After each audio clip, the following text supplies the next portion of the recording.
Dios les bendiga, hermanos. Vamos a comenzar en el mensaje del día de hoy, y en el día de hoy estaremos hablando sobre un tema que le hemos puesto previsto, dicho y hecho. Y vamos a estar precisamente meditando en lo que es la perfección, la exactitud de los tiempos y la fidelidad de la palabra de Dios en su cumplimiento.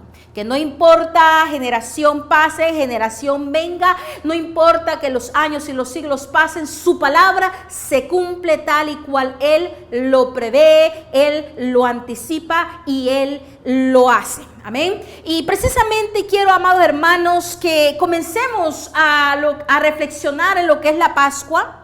¿Verdad? Porque sabemos que la Pascua anticipó lo que es el sacrificio de Jesucristo. Sabemos que los profetas anunciaron, ¿verdad?, el sacrificio del Señor Jesucristo, y que luego el mismo Señor Jesucristo confirmó, ¿verdad?, su plan de llevar a cabo este acto sacrificial para la salvación de nosotros y el perdón de los pecados. Y luego el Señor lo llevó hasta el punto final, hasta cumplirlo. Y Él dice la famosa frase: consumado es, porque el Señor llevó a cabo su obra aquí en la tierra según había sido el plan, de acuerdo con el Padre, ¿verdad? Entonces vamos a estar meditando sobre todo esto, amados hermanos, que nos dé esa confianza en nuestro Señor, que su palabra se cumple, no importando que las cosas hayan sido profetizadas, hayan sido dichas años y años y años atrás, y que muchas cosas hayan pasado en todo lo que es el transcurso de los años y de los siglos, pero el Señor cumple su palabra, y de igual manera el Señor va a cumplir su palabra en su segunda venida, ¿verdad? Muchas personas dicen hoy en día, todo el mundo dice que Jesucristo ya viene, y ¿cuándo va a venir? Eso es las personas que no conocen Biblia. Esas son las personas que todavía sus ojos no han sido abiertos a la verdad preciosa de nuestro Señor, porque la palabra de Dios nos enseña que Dios es alguien que cumple sus promesas con exactitud, con lujo de detalles, según Él mismo lo ha decretado.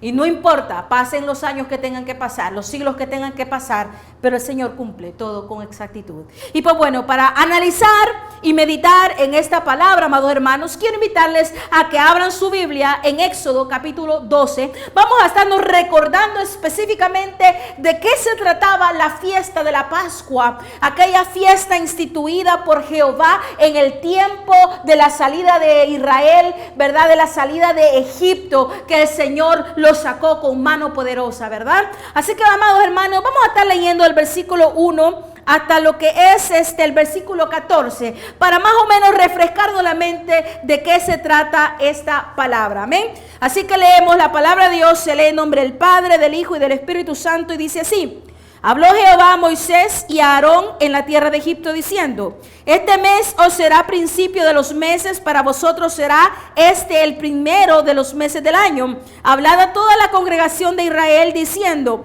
en el día de este mes tómese cada uno un cordero según las familias de los padres, un cordero por familia. Mas si la familia fuere tan pequeña que no baste para comer el cordero, entonces él y su vecino inmediato a su casa tomarán uno según el número de las personas. Conforme al comer de cada hombre haréis la cuenta sobre el cordero. El animal será sin defecto, macho de un año. Lo tomaréis de las ovejas o de las cabras y lo guardaréis hasta el día 14 de este mes, y lo inmolará toda la congregación del pueblo de Israel entre las 2 tardes. Y tomará de la sangre y la pondrán en los postes y en el dintel de las casas en que lo han de comer. Y aquella noche comerán la carne asada al fuego y panes sin levadura con hierbas amargas lo comerán. Ninguna cosa comeréis de él cruda ni cocida en agua, sino asada al fuego. Su cabeza con sus pies y sus entrañas, ninguna cosa dejaréis de él hasta la mañana, y lo que quedare hasta la mañana lo quemaréis en el fuego. Y lo quemaréis así, ceñidos vuestros lomos, vuestro calzado en vuestros pies y vuestro bordón en vuestra mano, y lo comeréis apresuradamente. Es la Pascua de Jehová. Pues yo pasaré aquella noche por la tierra de Egipto y heriré a todo primogénito en la tierra de Egipto, así de los hombres como de las bestias, y ejecutaré mis juicios en todos los dioses de Egipto, yo Jehová. y la sangre os será por señal en las casas donde vosotros estéis. Y veré la sangre y pasaré de vosotros, y no habrá en vosotros plaga de mortandad cuando hiera la tierra de Egipto. Y este día os será en memoria, y lo celebraréis como fiesta solemne para Jehová durante vuestras generaciones, por estatuto perpetuo lo celebrarás. Amén. Amados hermanos, hemos leído un recordatorio de lo que constituía lo que es la fiesta de la Pascua. Y según hemos visto aquí, en primer lugar, la Pascua la estableció Dios. No es algo que se le ocurrió a Moisés de su voluntad y de su creatividad. No es algo que el pueblo de judío, el pueblo de Israel, se haya inventado. Simplemente, amados hermanos, la palabra nos dice que Dios es quien instituyó esta Pascua, porque Él tenía una visión, y esa visión era de mandar a su Hijo unigénito en sacrificio a nosotros, que el pueblo de israelita entendiese estos conceptos, ¿verdad? Y ya hemos visto en las predicaciones pasadas que Levítico habla muy claramente de todos los que son los sacrificios. Pero en el día de hoy estamos hablando específicamente de la Pascua, esa fiesta que el Señor instituyó a la salida de Egipto. Antes de sacarlos de Egipto la noche, el Señor dijo que debían de comer esta Pascua. Ahora, no vamos a entrar en mucho detalle en este preciso momento, pero sí quiero darle en resumen que esta Pascua tenía dos propósitos. El primero era salvaguardar a los israelitas de la destrucción de la plaga de mortandad, con la cual el Señor iba a herir a todos los primogénitos de Egipto. El Señor los quería guardar, los quería salvar, los quería proteger de que nada de eso le sucediera a lo que son su pueblo escogido, a los israelitas, ¿verdad? Entonces el Señor les dijo que iban a sacrificar estos corderos, ¿verdad?, para poder poner su sangre en las puertas y en los dinteles de las puertas de sus casas, y que cuando viniese esa plaga destructora, el Señor vería esa sangre, y esa sangre serviría como una señal de que en esa casa específicamente no iba a entrar esa plaga de mortandad que iba a herir a los primogénitos. Entonces el Señor primeramente instituyó esta fiesta en simbolismo y en señal de poder salvaguardar al pueblo de Israel. En segundo lugar, también el Señor, ¿verdad?, estableció esta fiesta como una conmemoración de esa misma salvación que el Señor le dio al pueblo de Israel, para que el pueblo de Israel lo recordase y lo ¿verdad?, conmemorara por sus generaciones perpetuamente, ¿verdad? Como ahí mismo lo vimos en el versículo 14. Entonces, hemos dicho que esta Pascua tenía dos propósitos, ¿verdad? Salvaguardar al pueblo de Israel de la peste destructora, pero también conmemorar este hecho para que el pueblo de Israel se recordase de esto. Y es muy importante porque gracias que el Señor estableció eso, hoy nosotros podemos darnos cuenta cómo esto tipificó, cómo esto simbolizó, cómo esto anticipó lo que era el sacrificio santo del Señor, ¿verdad?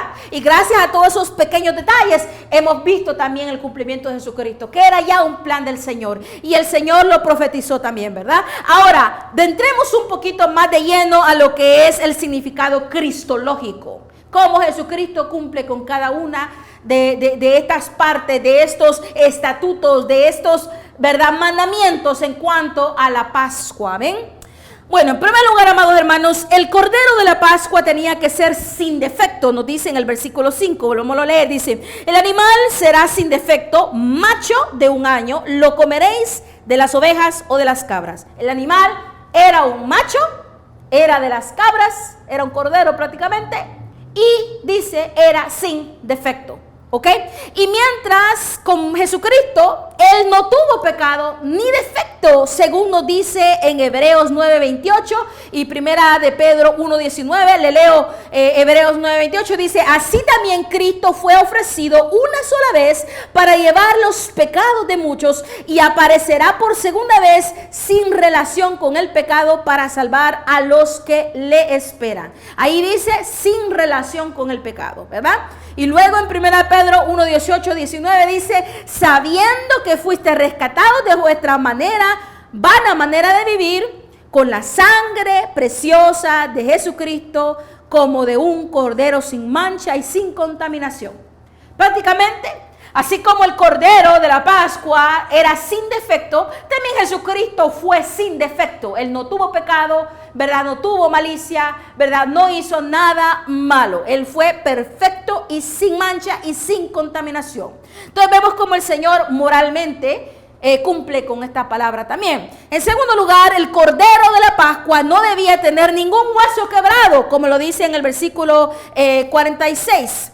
Dice, se comerá en una casa y no llevará de aquella carne fuera de ella, ni quebraréis hueso suyo. ¿Escuchó?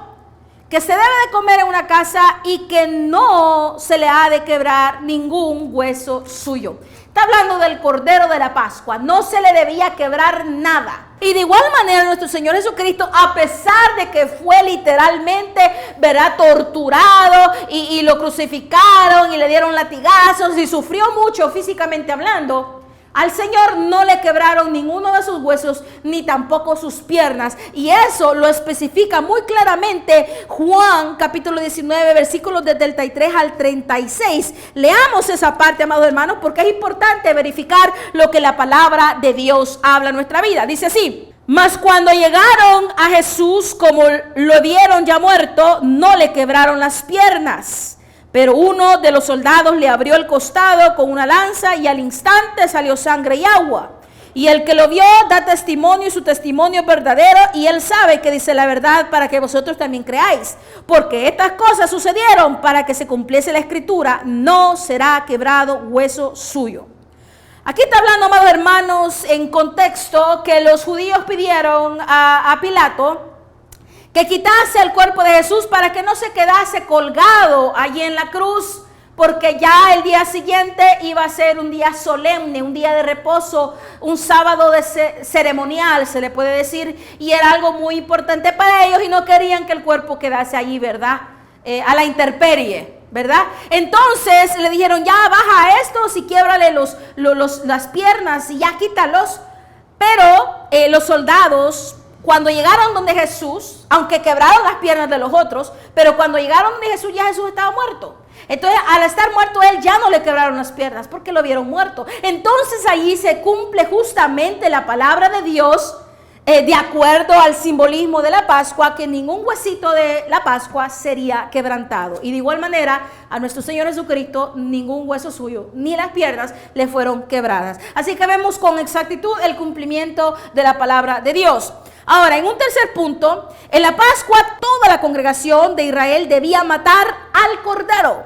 Como dice en el versículo 6 del capítulo 12 de Éxodo, dice: y lo guardaréis hasta el día 14 de este mes y lo inmolará toda la congregación del pueblo de Israel entre las 2 tardes.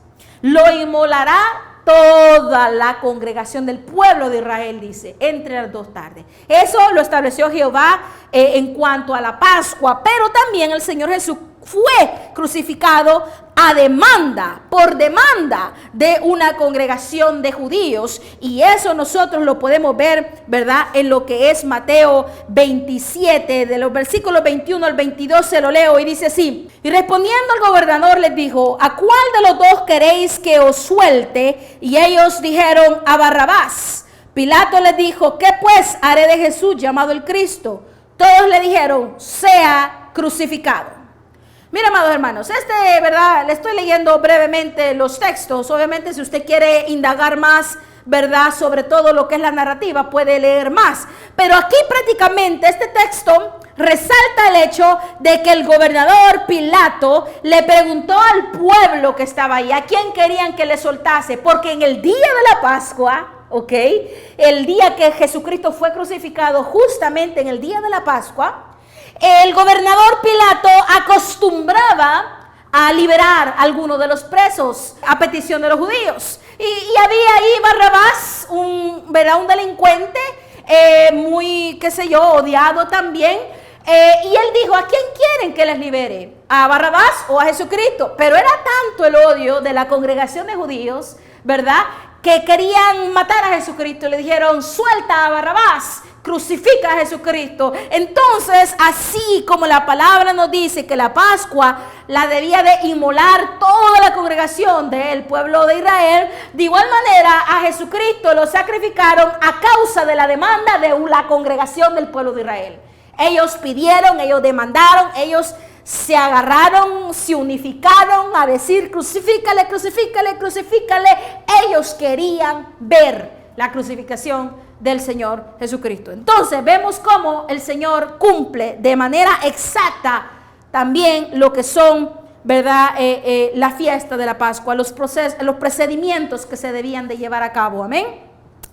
Y como ya lo mencioné ahorita en este momento, Jesucristo fue crucificado exactamente en el mismo día de la Pascua, y no solamente el mismo día, sino también en la misma hora, en el mismo tiempo estipulado por Dios a través de su palabra en la Pascua, ¿verdad? Qué hermoso, amado hermano. Veamos lo que dice primeramente Juan 19:14. Dice, era la preparación de la Pascua y como la hora sexta, eso de las 6 de la mañana del tiempo romano, cuando el pueblo pidió que lo mataran. Dice que era la preparación de la Pascua, era el día de la Pascua. Y si usted lee los 4 evangelios, las diferentes narrativas que hablan acerca del juicio de Jesucristo y de la crucifixión de Jesucristo, usted se va a dar cuenta que dice, y era el día de la fiesta, y era el día de la fiesta. Y Juan nos dice más específicamente cuál fiesta era, y esa fiesta era la Pascua. Póngale usted, el Señor estableció esta fiesta desde muchísimos años atrás, desde la época de Moisés, desde antes de sacar al pueblo de Egipto. El Señor ya había pautado que exactamente qué día era, el día 14 del primer mes, que es el mes que se le llama de Aviv o de Nisan, que es entre marzo y abril de nosotros. El Señor estableció la fecha y también dijo el día específico, la hora específica entre las 2 tardes, como vamos a ver ahorita en este momento. Y Jesucristo precisamente fue crucificado en el mismo día de la Pascua. No hay casualidad en nuestro Señor, amados hermanos. Todo tiene un propósito, todo tiene cumplimiento, todo tiene significado para Dios. Él es perfecto, Él es santo y Él cumple todas sus promesas con lujo de detalle. Coma por coma, punto por punto, porque el Señor es fiel a su palabra. Eso debe de dar en nosotros una confianza plena en nuestro Señor amado. Amén. Entonces, como ya lo mencioné, ¿verdad? La Pascua, amados hermanos, tenía que llevarse a cabo entre las 2 tardes, como dice en el versículo 6 de aquí de Éxodo 12. Dice, y lo guardaréis hasta el día 14 de este mes y lo inmolará toda la congregación del pueblo de Israel entre las 2 tardes. Vamos a meditar esta palabra, amados hermanos. Muchas personas han dicho que ese significado de entre las 2 tardes está hablando ya casi al anochecer, cuando se va terminando una tarde y luego va comenzando la otra. Amados hermanos, muchas personas le quieren buscar muchos pies al gato, como dicen por ahí, cuando la palabra es muy clara. Ya vamos a ver textualmente y bíblicamente cómo entre las 2 tardes significaba las 3 de la tarde. Porque primero que nada, las 12 de la tarde nuestro es el mediodía. Y las 6 de la tarde nuestro, típicamente, ¿verdad? En muchos lugares, claro, no en los que están en el norte, comienza típicamente en esa época a anochecer a eso de las 6. Entonces las 6 se le puede decir que ya es la tarde de la noche y el mediodía es la tarde donde comienza la tarde. Entonces, entre las 12 y las 6 de la tarde, lo que es entre esas 2 tardes es justamente el en medio, que es las 3 de la tarde. Y vamos a ver cómo la Biblia testifica esto, ¿verdad? Podemos leerlo, amados hermanos, en Lucas, capítulo 23, versículos 44 al 46. La palabra de Dios dice así. Cuando era como la hora sexta, hubo tinieblas sobre toda la tierra hasta la hora 9. Y el sol se oscureció y el velo del templo se rasgó por la mitad. Entonces Jesús, clamando a gran voz, dijo: Padre, en tus manos encomiendo mi espíritu. Y habiendo dicho esto, expiró. Hermanos, es importante aclarar una cosa. Los evangelios sinópticos, que son el evangelio de Mateo, el evangelio de Marcos y el evangelio según Lucas, usan el horario hebreo. Mientras que lo que es Juan usa el horario o el calendario romano, gregoriano se le puede decir. Porque a la hora que usted va a leer Juan, se va a dar cuenta que el horario que él dice es un poco distinto al horario que dice Mateo y que dice Marcos y que dice Lucas, como acabamos de leer en este momento. Y aquí Lucas dice que cuando era como la hora sexta, hubo tinieblas sobre toda la tierra. Está hablando la hora sexta después de salir el sol. Después de salir el sol, digamos que a las 6 de la mañana típicamente más o menos saldría el sol, por decir algo. A la hora sexta de haber salido eso serían las 12, amados hermanos. Justamente a eso de las 12 del mediodía comenzó a oscurecerse. Hubo un evento sobrenatural en ese día. Dice una vez más, cuando era como la hora sexta, hubo tinieblas sobre toda la tierra hasta la hora novena. En este caso, si la hora sexta, hablando en el calendario hebreo, era eso de las 12 de la tarde de nuestro horario, la hora novena era las 3 de la tarde, ¿ok? Porque contando desde las 6 de la mañana hasta lo que es, las 3 de la tarde son 9 horas. Entonces esa era la hora novena. Entonces mire, dice, cuando era como la hora sexta, hubo tinieblas sobre toda la tierra hasta la hora novena. O sea que de las 12 de la tarde hasta las 3 de la tarde hubo tinieblas, hubo oscuridad. Y dice en el versículo 45, y el sol se oscureció y el velo del templo se rasgó por la mitad. Entonces Jesús, clamando a gran voz, dijo, Padre, en tus manos encomiendo mi espíritu. Y habiendo dicho esto, expiró. Entonces, amados hermanos, se puede ver y se puede analizar que Jesucristo murió a eso de las 3 de la tarde.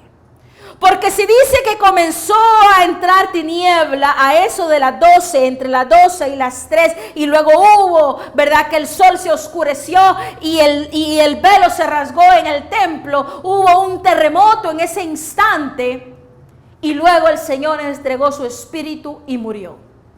Entonces podemos decir que Jesucristo murió a eso de las 3 de la tarde en el día de la Pascua. Justamente como Dios había decretado que la fiesta de la Pascua se debía de llevar a cabo. Porque dice en el 6 que, inmolará toda la congregación del pueblo de Israel entre las 2 tardes. Y mucha gente, aquellos que piensan que eso era ya al anochecer, dígame, ¿en qué cabeza cabe, lógicamente hablando, amados hermanos? Que van ellos a comenzar a matar a los corderitos, a sacrificarlos, a limpiarlos y a comenzar a cocinarlos, amados hermanos, a eso de oscuridad. Si en aquellos tiempos, amados hermanos, ni luz había, ¿cómo iban a ellos a estar, ya sea en el templo, los sacerdotes o la gente en su casa, matando sus corderitos a eso de las 6 de la tarde o ya cuando estaba oscureciendo? No tiene lógica, amados hermanos. ¿Cómo iban a estar llevando a cabo todas esas cosas en plena oscuridad? Claro que no, amados hermanos. Era a eso de las 3 de la tarde. Eso les daba el tiempo suficiente como para luego prepararlo y luego comérselo en la noche. A eso de comenzando el atardecer.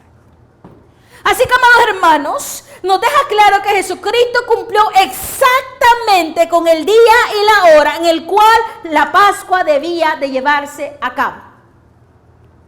Eso, amados hermanos, nos habla de una perfección absoluta en el cumplimiento de la palabra de Dios. En todo lo que Él se propone, Él lo logra y lo hace con lujo de detalle, como ya lo mencioné.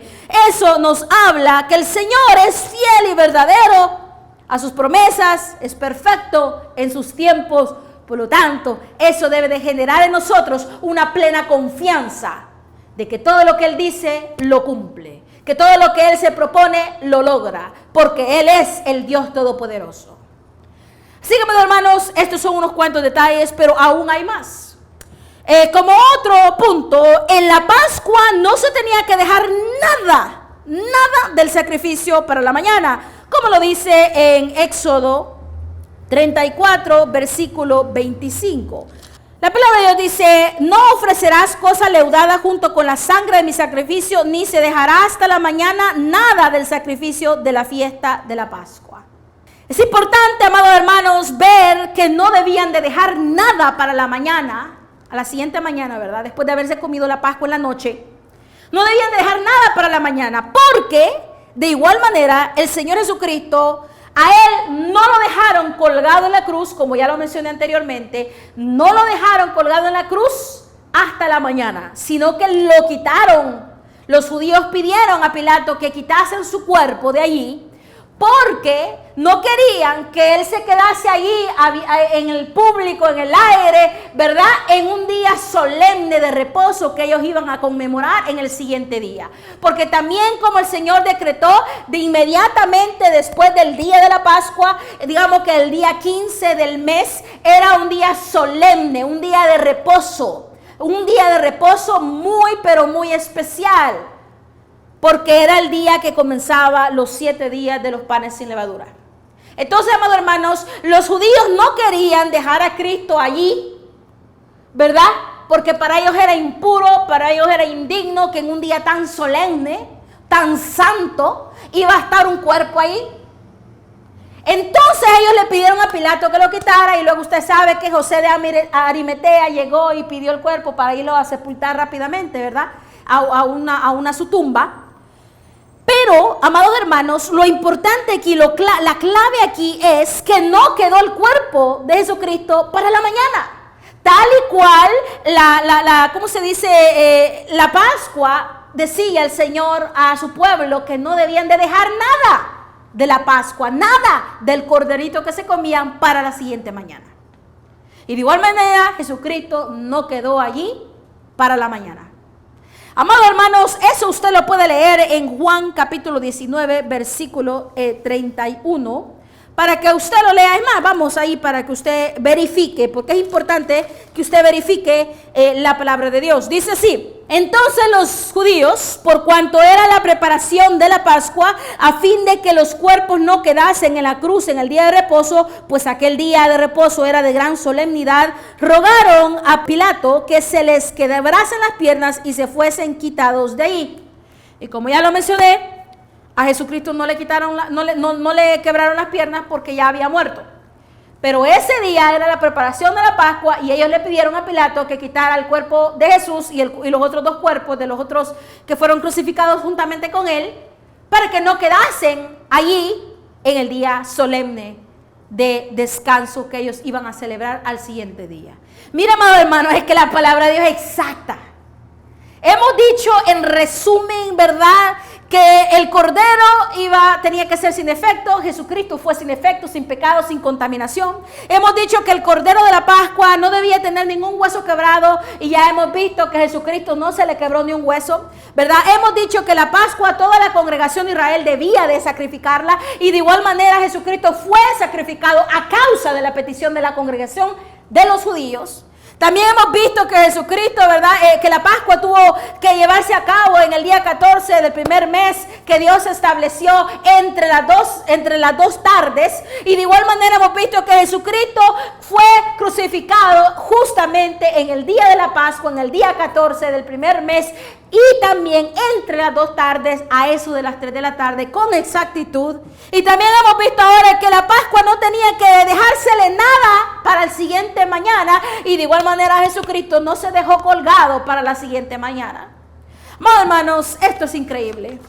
Nos habla de una exactitud de Dios. Ahora hablemos de un sentido más soteriológico, un sentido más de acuerdo a la salvación, ya que Jesucristo es nuestro Salvador, ¿verdad? La Pascua representaba la salvación por medio de la sangre de Jesucristo, el Cordero Santo. Así, amados hermanos, como como la sangre de los corderos de la Pascua que originalmente el pueblo de Israel tuvo que sacrificar y poner en los dinteles de sus casas, en las puertas de sus casas, para que fuese una señal de protección, para que la inmundicia, lo que es la peste destructora que iba a destruir a los primogénitos, no llegase a ellos. Y esa señal de esa sangre los protegió y los salvó, por así decirlo. De igual manera, la sangre de Jesucristo, para todo aquel creyente que hoy en día cree y lo acepta a Él como su Señor y su Salvador, de igual manera la sangre de Jesucristo nos cubre y nos protege y nos salva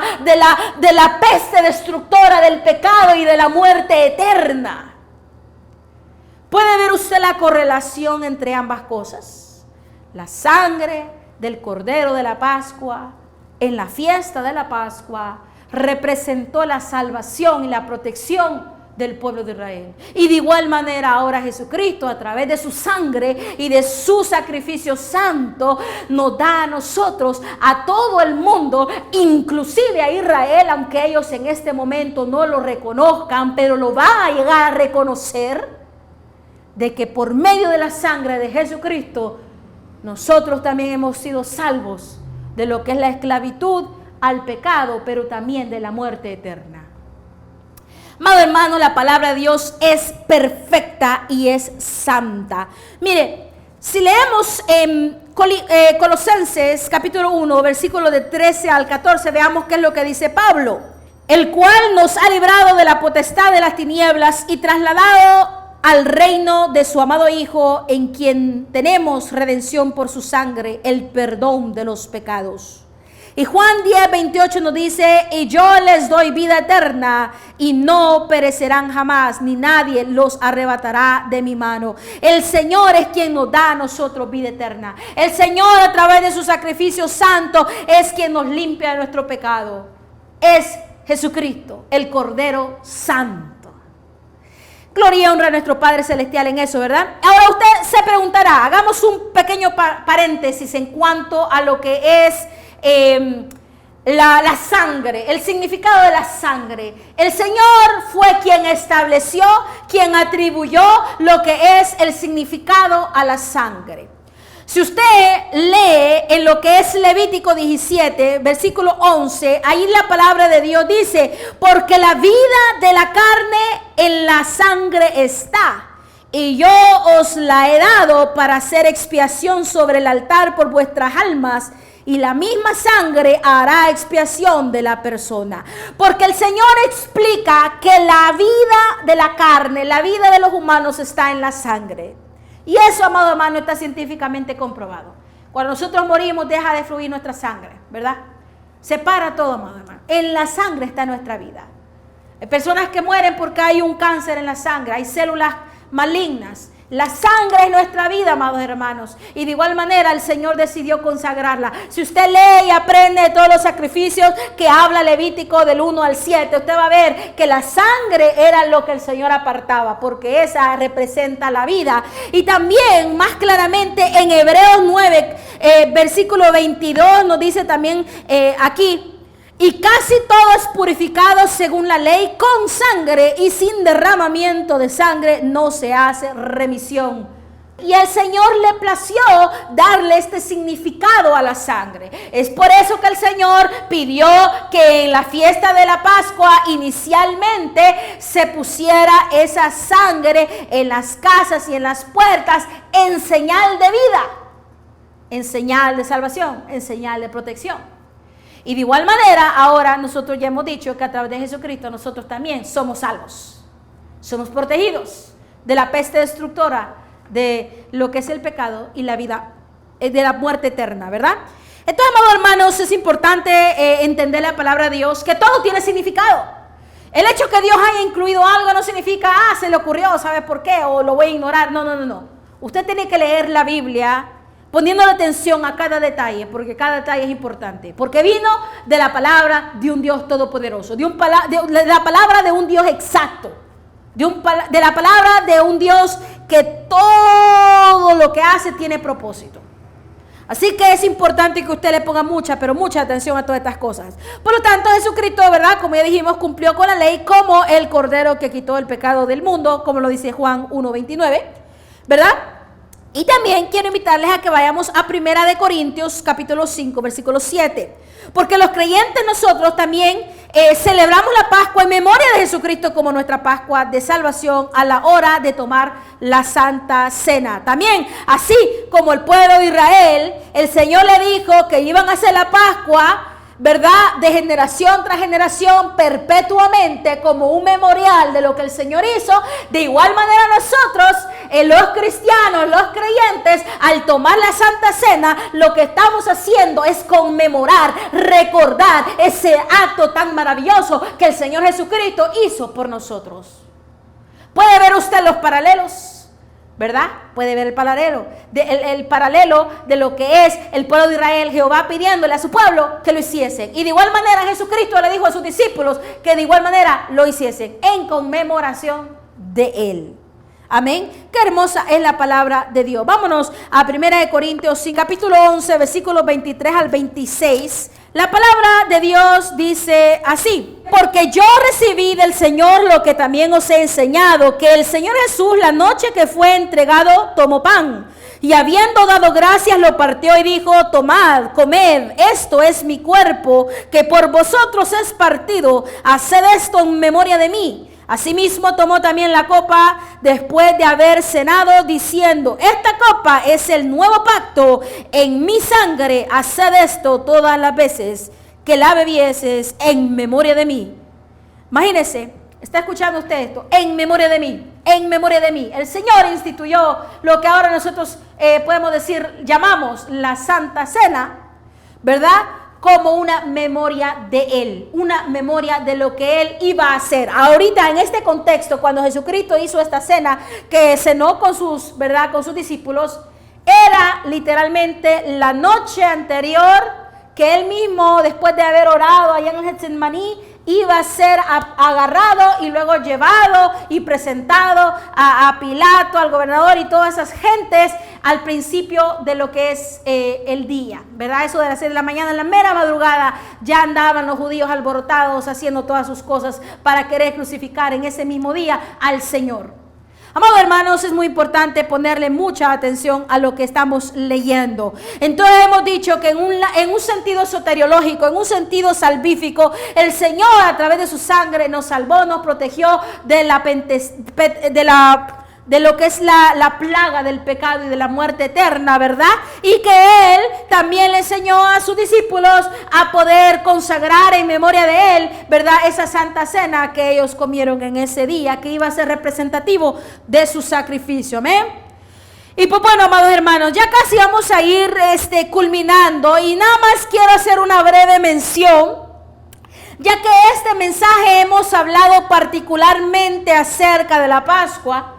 Pero también, si usted se recuerda, al inicio de la predicación dije que también la fiesta de las primicias apuntaba a lo que era la resurrección de Jesucristo como la primera primicia de los resucitados que iban a venir a través de su sacrificio. No voy a en esta ocasión indagar mucho en esto. Posiblemente en la próxima prédica le dediquemos una predicación entera, un mensaje completo a lo que es las primicias.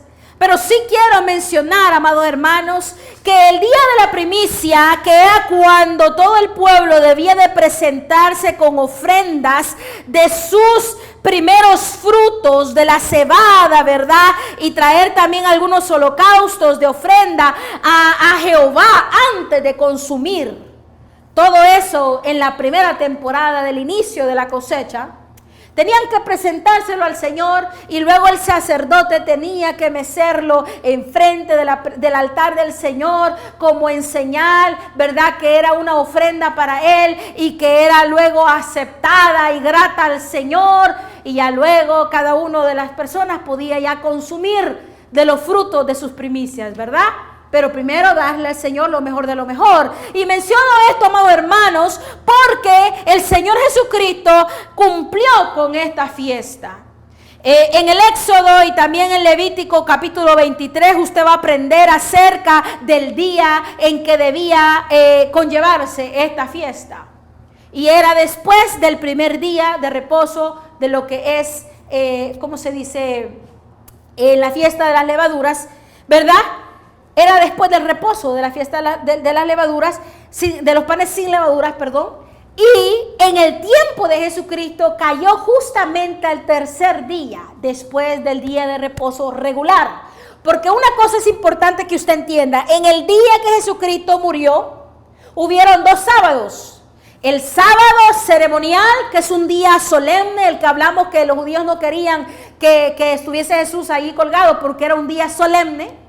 ¿Okay? Eso fue a causa de la fiesta de los panes sin levadura, el primer día de la fiesta de los panes sin levadura. Se puede considerar un tipo de sábado, porque era un día solemne.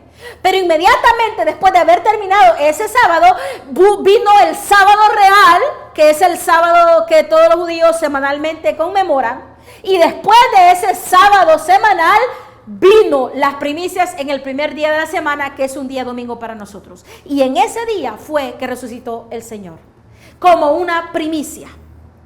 Cuando ya el pueblo se acercaba a mostrar sus primicias al templo, el Señor ya había resucitado como la primicia de los resucitados. Ahora usted dirá, bueno, ¿de dónde se está sacando toda esta información? Amados hermanos, hay palabra que ¿cómo se dice? Que soporta, que realmente verifica estas palabras que le estoy diciendo. Y hoy, en el día de hoy, solamente le voy a leer lo que dice en 1 Corintios capítulo 15, versículos 20 al 23. Dice: mas ahora Cristo ha resucitado de los muertos, primicia de los que durmieron es hecho.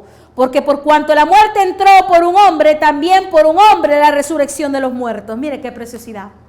Aquí Pablo le llama y le dice que Jesucristo ha sido resucitado de entre los muertos como una primicia de los que durmieron, como primicia de los que habían muerto. Y así como entró la muerte a través de un hombre, a través de Adán, a través del pecado de Adán y Eva, también por un hombre iba a entrar la resurrección de los muertos. ¿Y quién es ese hombre? Jesucristo.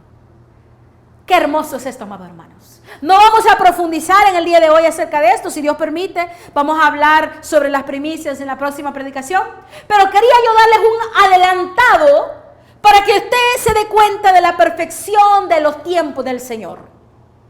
Porque al tercer día que el Señor Jesucristo resucitó, era el día que se celebraba las primicias. En esa época, cuando Jesucristo murió y luego resucitó. Amados hermanos, la palabra de Dios es perfecta, es santa y perfecta.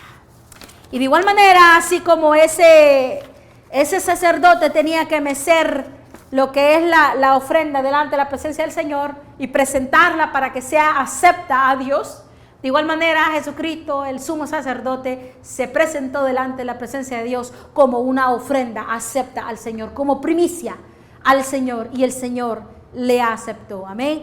Gloria y honra a nuestro Padre Celestial. Amados hermanos, a través de esta predicación hemos demostrado, ¿verdad? Hemos descrito que Dios mostró, profetizó, confirmó y luego cumplió tal y cual Él dijo, sin importar los años, los siglos y las circunstancias.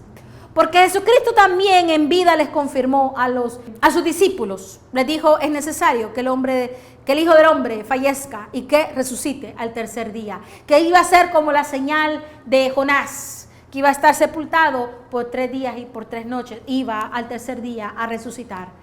Amados hermanos, la Pascua predijo, fue un anticipo, mostró lo que iba a ser el sacrificio de Jesucristo. Los profetas como Isaías profetizaron muy claramente, como dice Isaías 53, de lo que iba a conllevar el sacrificio del Mesías que había de venir. Lo predijo. Y luego Jesucristo lo confirma y dice que esa palabra es verdadera y que así iba a suceder. Así Él iba a hacer. Y luego lo hizo. Y dijo, consumado es al Señor, y expiró. Cumplió. Y al tercer día resucitó. Amados hermanos, estos sucesos, si contamos desde el día en que el Señor estableció la Pascua como un memorial perpetuo al pueblo de Israel allá estando en Egipto, si contamos desde esa fecha, todos estos años, amados hermanos, Luego hasta llegar a Jesucristo a cumplimiento pasaron cientos, hasta más, quizás más de 1000 años, cientos de años, amados hermanos. Y pasaron de todo tipo de acontecimientos, generación tras generación, acontecimiento tras acontecimiento, pero la palabra de Dios se cumplió justamente en la fecha estipulada por el Señor. Esto debe de darnos una esperanza en cuanto a la segunda venida del Señor Jesucristo. Así como Él prometió y dijo que Él iba a volver a venir, esa promesa y esa palabra se va a cumplir tal y cual el Señor la dijo. No se va a cumplir en el tiempo que nosotros querramos o pensemos, se va a cumplir en el tiempo que Él ya estipuló. Y si usted lee Mateo 24, 25, usted va a leer claramente muchos acontecimientos que tienen que pasar antes de que venga el Señor Jesucristo. Y si usted lee lo que es Apocalipsis, usted también de igual manera se va a dar cuenta que hay muchas cosas que tienen que pasar para cuando ese día llegue. Y el Señor va a cumplir con cada una de ellas. Y está cumpliendo con cada una de ellas. Y el hecho que hoy en día la nación de Israel esté en la tierra antigua, en la tierra de Canaán, hoy en día, a partir del 1949, es una señal más de que la palabra de Dios está en cumplimiento. Y todo lo que Él ha dicho se va a cumplir. Esta palabra, amados hermanos, espero que sea una palabra que le dé ánimo, fortaleza y plena confianza en nuestro Dios, porque Él es fiel a su palabra. Como dice Isaías 48, séquese la hierba, marchítese la flor, mas la palabra de Dios nuestro permanece para siempre. O como dice Mateo 24, versículos 35 al 36, el cielo y la tierra pasarán, pero mis palabras no pasarán, pero el día y la hora nadie sabe, ni aun los ángeles de los cielos, sino solo mi Padre. Amados hermanos, todo se puede acabar, todo puede pasar, usted y yo podemos morir, y luego las próximas generaciones también. Pero la palabra de Dios se va a cumplir en el tiempo que Él ya lo ha estipulado. Así que de igual manera, en toda esa promesa preciosa, esas bendiciones que el Señor ha dicho a su vida personal, puede confiar que Él las va a cumplir con lujo de detalle. Ponga su confianza en Cristo, dele gloria, honra a Él y procure vivir en su presencia y usted verá el cumplimiento de sus promesas en su vida. La paz de Cristo esté con ustedes. Espero que esta palabra haya sido bendición.